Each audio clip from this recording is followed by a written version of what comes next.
back to the education stage and to day 2 of AIMExpo 2022. This morning's session is Managing by Metrics rather than Emotions. And to tell us how to do just that, ladies and gentlemen, please welcome the owner and CEO of Garage Composites, Tony Gonzalez. Thank you. I appreciate everybody coming by. Thanks for taking some time out of your day to come and watch our presentation. As you guys can see, I'm going to be talking about managing by metrics rather than emotions. And there are a ton of emotions going around in the industry the past 18 months.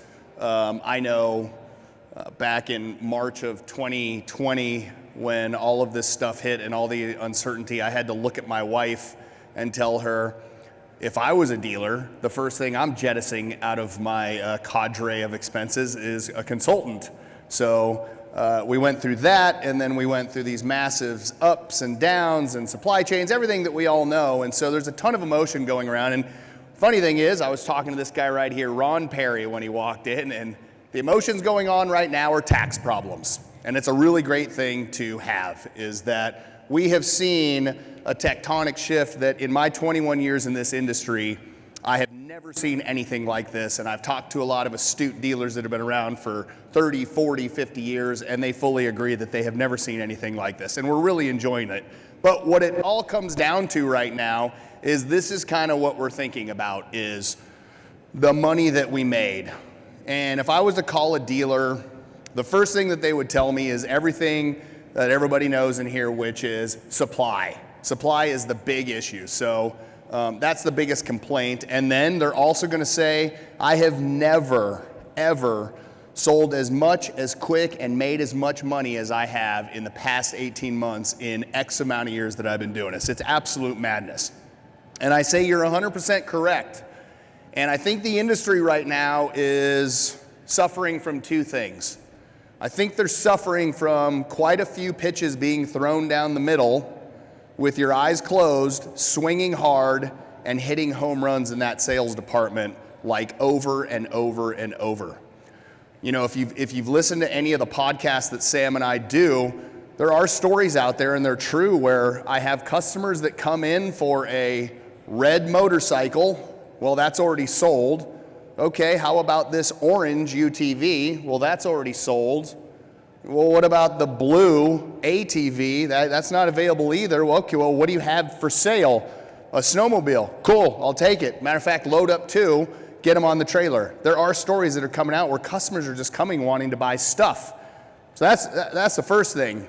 The second thing is because of the amount of dollars that we have put to our bottom lines, I also think that we have taken our eyes off of quite a bit of information out there that is super important to dealers, because there are a lot of spots on our composite, and we aggregate numbers from around 375 motorcycle metric dealers, non-Harley, and about 125 Harley dealers.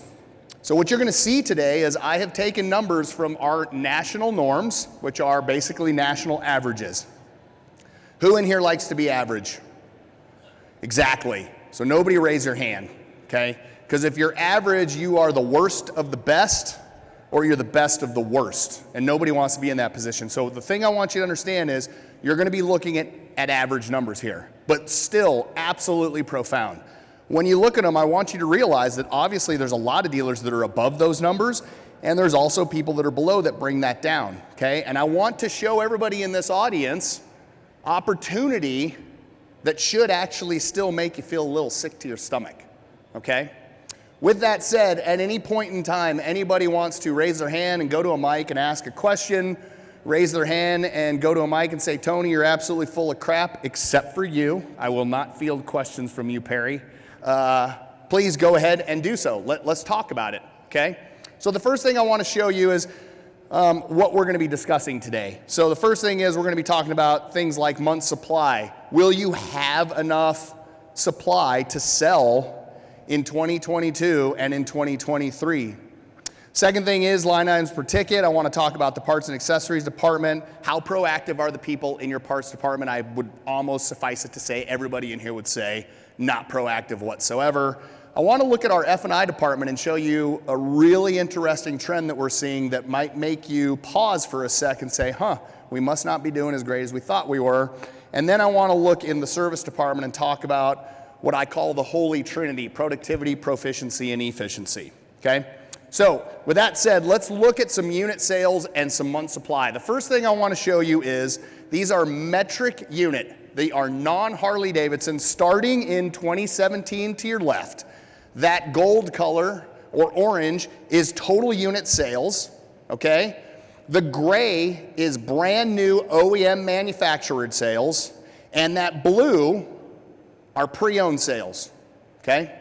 Now you can follow the trends on here and you can see that around 2017, we were at about 800 total units, 681 of those being new, and you will see that used trend, the pre-owned trend follow, okay? You will also notice in 2019 was our worst year in a long time. 2019 was completely erased by this teeny tiny event that we had that started in February of 2020. My son asked me, hey Dad, have you heard? I heard in school today something that's going on in China.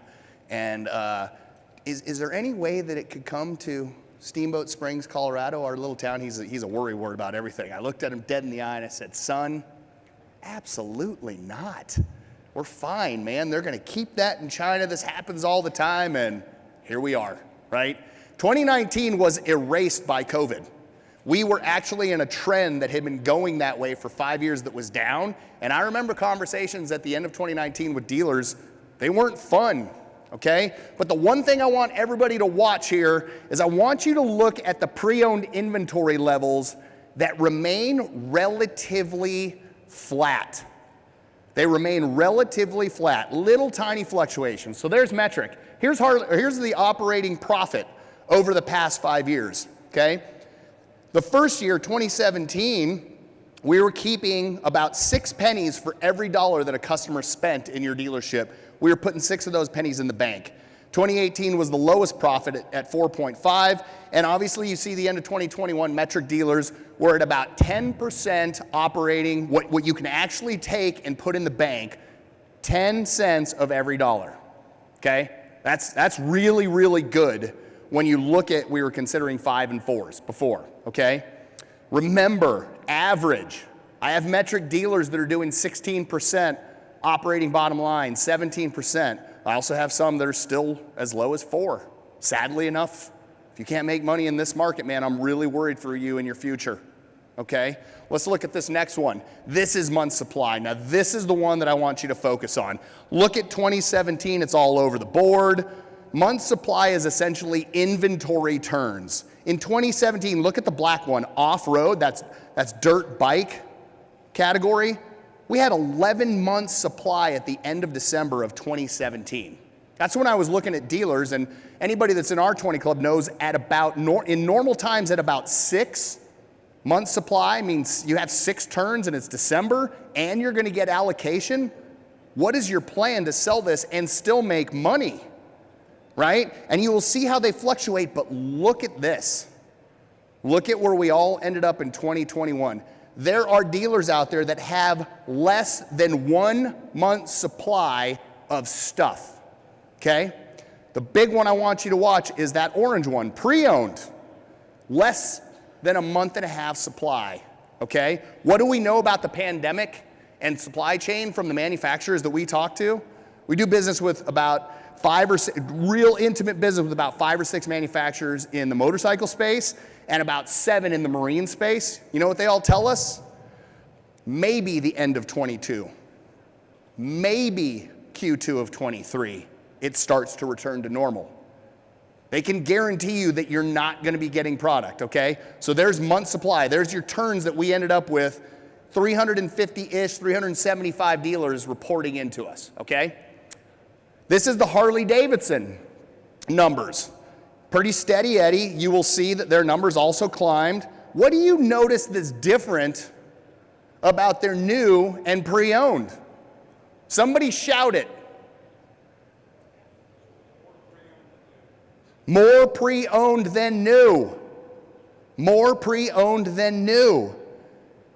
Okay, they are in this business already. They are consistently looking for more. And I'll tell you this, gang, even in normal times, 19, 18, 17, 16, the dealers in our 20 club would hear us say, you want to routinely attempt to sell more pre-owned than new. I'm not saying forsake your new models at all. I'm saying there's a demand for them out there, and we want to look at the pre-owned opportunities that are there. And we are now in a time where that's all you have. That is what you have, is pre-owned. Here is their operating profit. Started at 5.2, went down to 4.5. It is, in 2021 national average, 12.2. I have some Harley-Davidson dealers that are sitting at 19%. Please feel free to take pictures of all these slides too. I'm not trying to hide any of my information. Take it back and show all of your staff, okay? I have some Harley-Davidson dealerships that are tapping on 20% operating profit, okay? Here's their month supply. What do you notice? It's opposite. I'm not saying Harley's better at all. I'm not saying Metric needs to learn from Harley. Both Metric and Harley can learn from each other. What I'm saying is they have their model that is different. You will see that they started understanding quickly that they better go out and chase pre-owned inventory because this was going to happen. The company told them it was going to happen, and so they pivoted and went in a different direction. So my first lesson to you guys is, and my first questions that I want to talk about is, over 67% of pre-owned sales occur driveway to driveway. Over 1.5 million pre-owned inventory sold in 21. 1.5 million. And I bet you if you came to my 20 club, you'd say, you know what, Tony, there's just no inventory in my market. And I would go to Facebook Marketplace or I'd go to Craigslist and I would absolutely prove you wrong. There is inventory everywhere. Everywhere if you're willing to go and look for it, okay? You can't expect that your pre-owned inventory is only sourced by people that bring it to your curb and say, I'd like to trade it in. And that is how 90% of this industry does it, okay? 67% occurs driveway to driveway, private party to private party. You know what people don't want to do? They don't want somebody like Ron Perry coming to their house and looking through their stuff. I don't want to go meet Bob Key in the Walmart parking lot and pray to God that he doesn't steal my wallet, my motorcycle, and hit me over the head with a bat. I don't want to do that. I don't want to procure a motorcycle and have to wait for title or have to go pay off loans. You guys can all do it if you get creative. So you better get into the pre-owned game because the numbers tell you you should, and we need to start doing it like now, okay? So what's your plan? That's my big question is what's your plan? Do you have the cash for purchasing? Are you liquid? Most of the dealers in this country right now are pretty damn liquid. Use some of that money to go buy stuff that is desirable. Remember, motorcycle prices are super high. Power sports prices are super high. Tony, you kidding me? I can't go pay this for that right now. That's because you're thinking in 2018. This is also a point where you guys are selling things at margins that you've never sold before because people are coming in and saying, if you have it, I'll take it. I know there's no negotiating.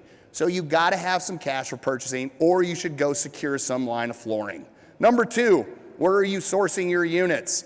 Again, if you're sourcing them only at your curb, you're losing 67% opportunity. You should be spiffing your salespeople. You should be looking on Facebook Marketplace, Craigslist. You should be outsourcing like it was your job, like you only owned pre-owned, okay? Are you willing to do business the old-fashioned way? You have CRMs with customers that have purchased bikes. How many people have seen a customer buy a bike in January only to trade it in for something different in June? Every hand should go up because every one of you has seen it. Get on the phone and start calling previous customers. We know the trade cycle is 2.3 years. Go start there. You already have a treasure trove, but you have to do it the old-fashioned way, and you have to be proactive in reaching out, okay? Any questions so far before I move into finance and insurance? Nada. All right. F&I per unit sold Harley-Davidson. So what we do is we take the lump amount of money of F&I that comes in, We divide it by the number of units sold, and we get F&I per unit sold, PRV. It's called everything different depending on what 20 club or if you're an auto. But look at this. You will see that 2017, Harley was just sub 14. You'll see how it's grown. They're just above 1,800 as we speak. I have good Harley-Davidson dealers, $2,700, $2,800, $2,900 per vehicle sold F&I PUS, okay? That's a really good number, and they're doing it legally. We do check and audit their deal jackets, okay? It can be done, okay? So this is good news, yes?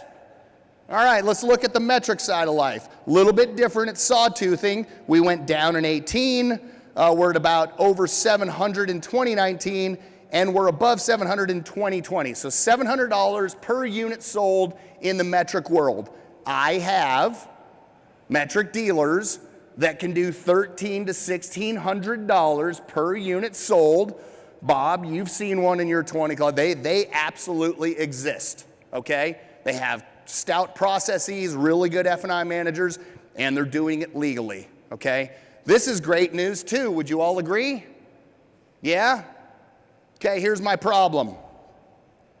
Here's F&I penetration. F&I penetration. Let's discuss Harley-Davidson dealers first, okay?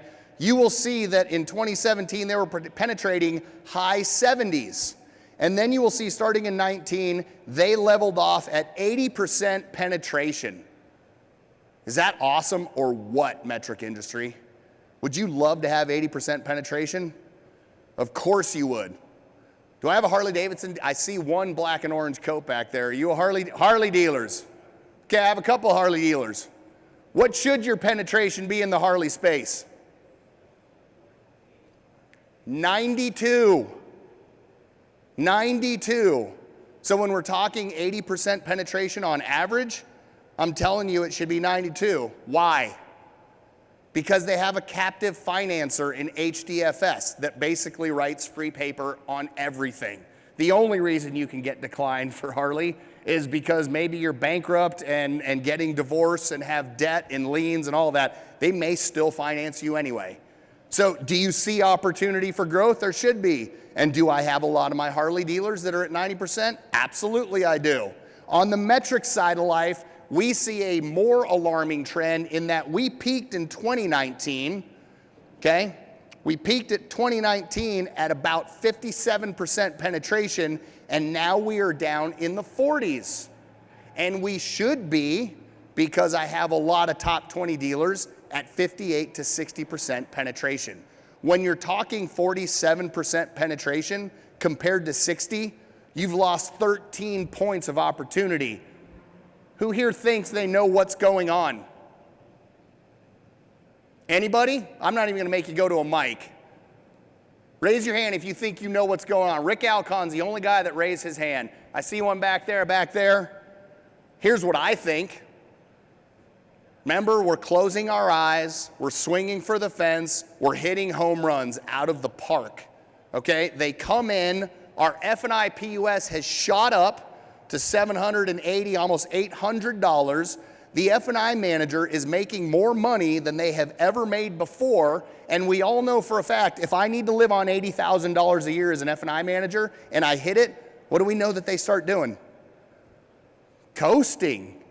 Cash deal, what? Sure, just bring them in, let's just sign the papers. I don't need to use a cash menu, right? Our penetration is going down because of our success. We're doing so well that we're missing deals and we're not taking time with our customers. And we gotta remember, again, please don't take this as that this is a down year and you're doing a bad job. Again, we started with, you're sitting on fat wallets, but my question to you is, does F&I profit matter? Is it a big deal? Well, there's the national average for metric F&I profit, $500,000. There's the F&I profit for Harley-Davidson, $845,000. There is the metric profit from a service department, $277,000.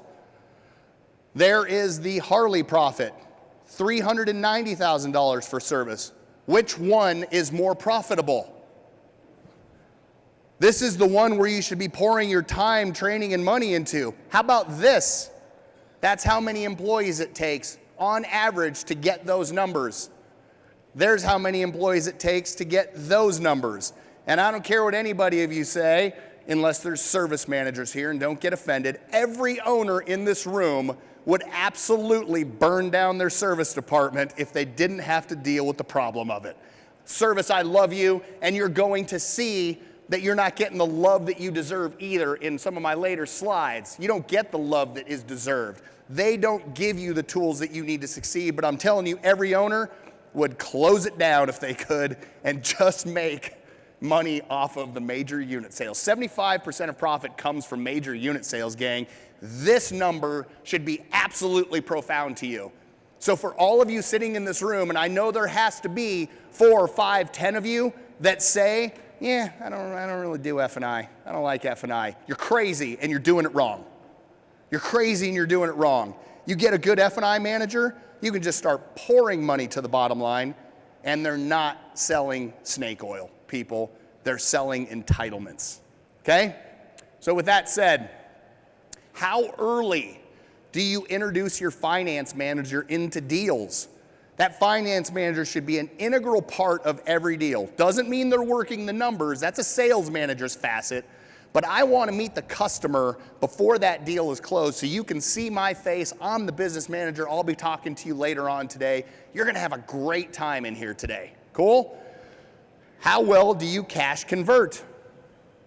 How well do you cash? I am certain your F&I managers in 2021 were just, you're a cash deal, sign firm here, 3 copies, let's get you through. I just know I'm not going to make any money. I'll do it on the next deal. So that's the next thing you want to look at. Number 3, do you have a dealership tour before the customer goes into the office? Does the customer have the opportunity to at least look at parts, accessories, things to put on themselves, things to put on their units, talk to a service manager, book their first service appointment? Are you doing that? Are you giving them a shirt? Are you giving them a hat? Are you giving them something that they can take along the way before they go into the office? Because you absolutely want to be doing that, okay? And then the last one, how many sources of lending do you use? Most dealers I talk to, we got a lot of sources of lending. How many is a lot? 3? You should not have 3 sources of lending. Even Harley dealers should have more than that. You want to consistently be feeding business to different sources of lending, okay? Questions?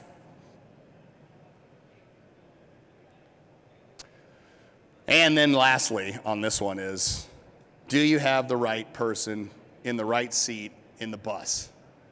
Because your F&I manager should be the first or second best closer in the entire building. Sales manager, F&I manager should be gorillas when it comes to getting people to purchase things, okay? So do you have the right person? That person may not be a good F&I manager, doesn't mean you need to fire them. Maybe they need to be a service writer or who knows what they need to be, but you need to get the right salesperson in there. And motivation should be tested by their paycheck. They should want to make a lot of money on their paycheck, which makes you a lot of money in your business, okay? Let's talk about parts and accessories. This is a department that has not whatsoever caught the wave of what we experienced the past 18 months. It has essentially been flat, mildly up, sometimes mildly down, but the parts and accessories department has not caught the loft that our sales department has. Now, my question is, who is brave enough to raise your hand and tell me why? Go. Oh, supply chain, I love it. That is absolutely every dealer's answer is, I can't get the stuff, man. Supply chain. It's funny, and thank you for answering that, honestly, right?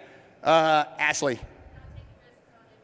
Not taking risks on your inventory, most certainly.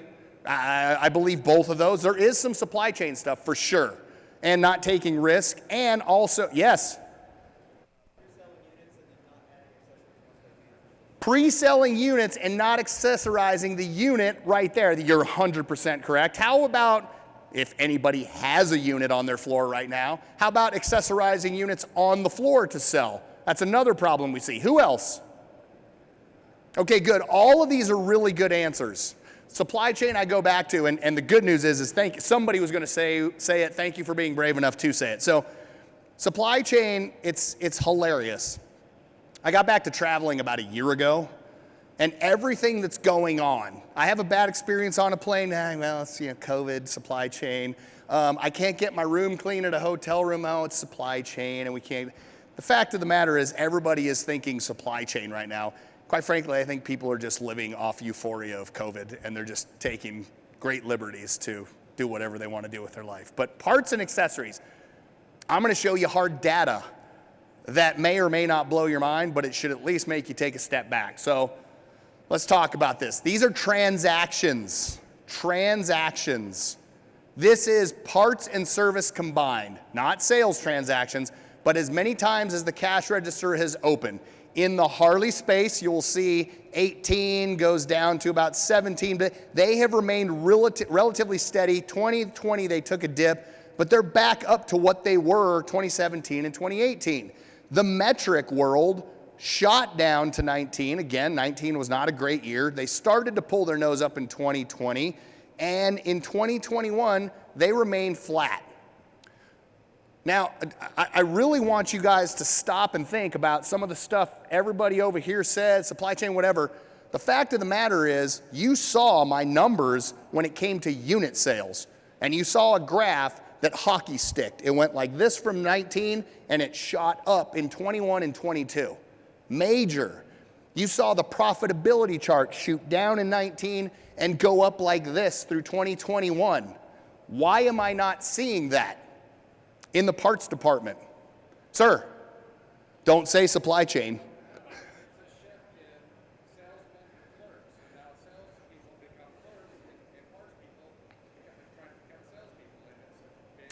Are you clerking or are you selling or selling? Clerks, salespeople. You're 100% correct. You nailed it on the head, okay? That's exactly what is going on. The funny thing is, in 2020, it was my year on our podcast, in all my training, and all the state of the industries. I was going to try and turn the parts department on its ear in the power sports industry. I was on a quest, no matter how long it took. How many parts people in this room? Oh geez, let's not talk about this then. I was on a quest, I'll be honest with you, to tell you that I think the way that we hire in parts in the power sports industry is wrong. We're still hiring the guy. And ladies, you heard me say the guy, because that's who we hire, is the guy that knows every single part in the parts department. You need a clutch perch for a 1978 Yamaha? Oh, dude, I know that. That's used to be microfiche 78-127956. I got 4 of them in back. Okay. Do you think they have those people at Neiman Marcus? Do you think they have those people at all those great stores that make billions of dollars in retail? They don't. You need to start hiring people that understand how to sell in the parts department, because this right here should be profound to you. That right there in 20 and 21, we didn't really catch the wind underneath our wings in the parts department versus in transactions. Let's look at this. Line items per ticket. Okay, line items per ticket is if I buy this bottle of water, it's just natural that I buy this little thing that I have in my hand, and I buy a belt.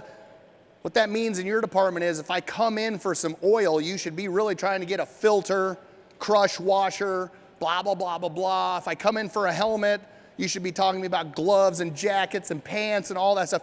For me to think, like I don't even leave stores without 3 things in my hand. You have to almost actually try not to sell people to hit 2 points, right? So in our composite, we say at a minimum, you should be at 2.5 line items per ticket on every ticket. Hell, Red Bull at the counter, the little bell that you give to somebody so the goblins don't help them crash or whatever. All of that stuff should be sold. So when we're talking about line items per ticket, look at in the Harley space, They look a lot higher, but remember, this is only going from 2.4 to 0, or 2.4 to 1.7. You're talking Harley is only doing 2.2. At their highest, 2.3. They came back down to 2.2 as well. The metric space is hovering around 2 points or 2 line items per ticket with every ticket that goes out. This is, in my opinion, this is easy to get to 4 or 5 with every single purchase. Goggles need lenses. Helmets need gloves. I could go on forever, okay? But this tells me right here, like you said, we have clerks. You could replace a lot of these departments. Guys, don't take offense. Don't take offense. It's a learning experience. You could replace a lot of those people with just a computer that I just go press and press. Computers sometimes do a better job of upselling and adding on. How many people have gone to Amazon to shop? Amazon does not let you check out without telling you all the 17 other things that you should buy with this thing that you buy. Okay? Why are we not doing that? Inventory levels. I'm not going to talk.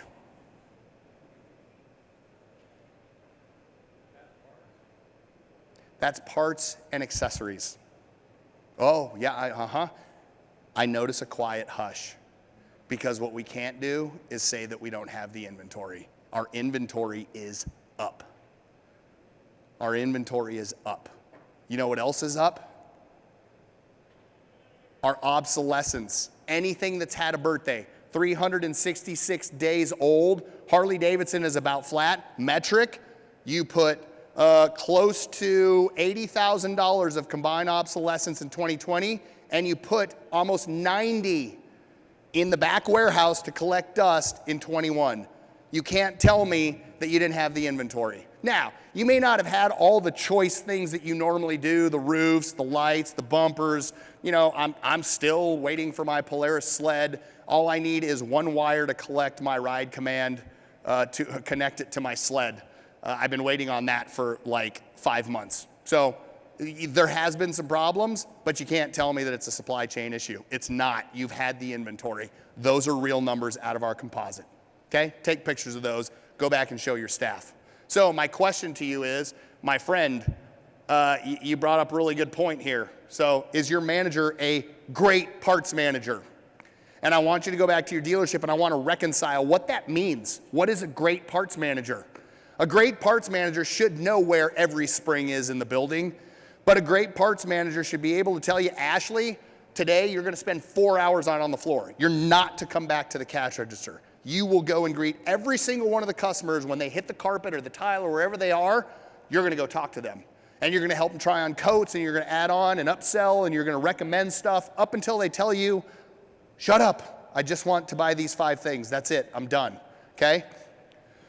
Do you have the right parts manager, or do you have a back-of-the-house person that really is good at controlling inventory? Those are 2 separate human beings. Number 2, do you have salespeople in your PG&A department? At Garage Composites, we say every single person in your dealership is a salesperson. They just happen to be in a different department. Everybody should be a salesperson. If you have people at your counter that consistently use their counter as their home base or their kiosk as a home base, you need to either reconsider the person or you need to take a chainsaw to the counter and get rid of it. Think about that. Number 3, if I walked into your store right now, okay, how many of your staff would be behind that counter and kiosk? I really want you. Would you guys have people behind those counters and kiosks? Yeah, I see a lot of heads doing this. Yep, they all would be, because that's where congregation happens. Same thing with salespeople at their desk. Salespeople shouldn't have their desk. There should be desks around that you can use right now because you have a customer to take it up, but you don't have a desk that is yours. Number 4, do you use an open-to-buy system? You saw the inventory levels have increased. You saw that your OBS has increased. We're not building museums, people. I don't want you to have really cool stuff from '85. Throw it away. Almost everybody in this room needs a tax write-off this year. Right now is to get rid of all your OBS by throwing it at a dumpster, selling it at a penny, doing something. Get rid of it. okay? And then learn how to order correctly by having an open-to-buy system, like a checkbook. You don't get to just keep ordering $20,000, $30,000, $40,000 of stuff because you're going to go out of balance. If you don't have the money coming in to buy, you better start selling more. Do you have the right inventory? If you're still taking on 20 helmet brands in every size, every run, every color, do you really need that? Because are you taking 30 to 40% of your inventory at the end of every year and marking it down 50% and losing money? That to me is just a bad business model. It's just a bad business model. Be savvy in how you order and order the right inventory. Last thing I want to talk about is service. I told you that we were going to talk about service and give you guys some love that you deserve, because you do deserve it. You see that ice cream cone sitting there? The ice cream cone to me means service is a diminishing resource. Every single day when you go back in there and 8 o'clock hits, your resource starts melting. And you better sell your resource or you end up with a bunch of ice cream on the pavement, okay? Diminishing resource. The Holy Trinity, the Father, the Son, and the Holy Ghost, Holy Spirit. Holy Trinity in cooking is like carrots and celery and bell pepper. Alexander, you probably know what the Holy Trinity is in cooking. The Holy Trinity to me are those three numbers right there. Hours available. How many hours is your service department open?